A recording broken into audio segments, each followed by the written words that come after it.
Nous souhaitons montrer avec cette petite vidéo comment M. Corneau déforme des sujets très importants comme celui du devenir du site de la Javie. C'est tout simplement une manipulation dont M. Corneau est coutumier.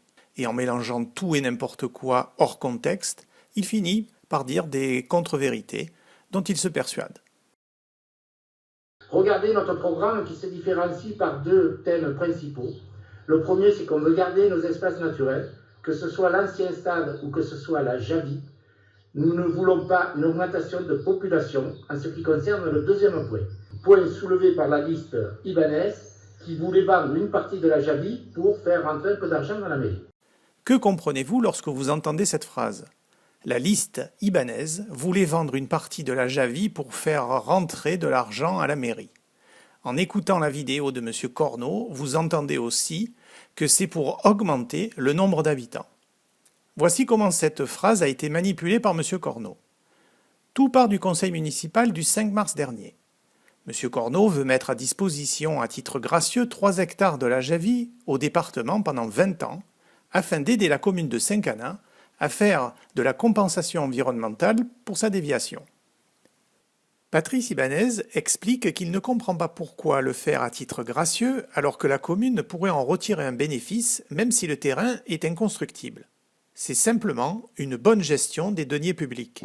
Et moi, ce qui me choque en réalité, c'est que c'est pas les recettes qui s'accumulent, en tout cas, ça ressort du DOB. On n'a pas des recettes qui tombent comme ça à Michel tous les 4 matins. Et là, vous êtes en train de proposer 3 hectares 3 au département à titre gracieux, et ce pour une durée de 20 ans, renouvelable une fois.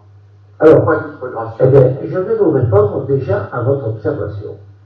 Quand vous parliez de l'évolution de la population que vous comptez mettre en place si vous êtes élu, moi, c'est clair, cet espace de 30 hectares ne sera pas constitué. À partir de cette simple question de bon sens, M. Corneau en conclut que Patrice Ibanez souhaite vendre une partie de la Javie pour en faire un projet immobilier. C'est tout simplement de la manipulation et une fake news. Unipourrogne n'a jamais dit qu'elle souhaitait urbaniser la Javie.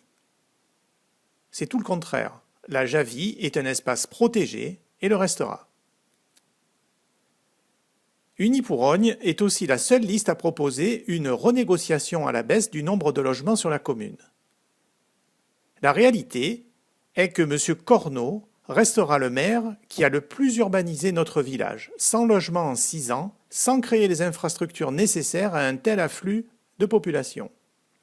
Mais surtout, sans pour autant diminuer nos pénalités auprès de l'État, qui sont toujours de 130 000 € par an. Et M. Corneau n'a toujours pas expliqué pourquoi avoir cédé à titre gracieux au département 3 hectares de la Javie en faveur de la commune de Saint-Quentin. Il n'a même jamais expliqué quelles étaient les alternatives possibles. Merci de votre écoute.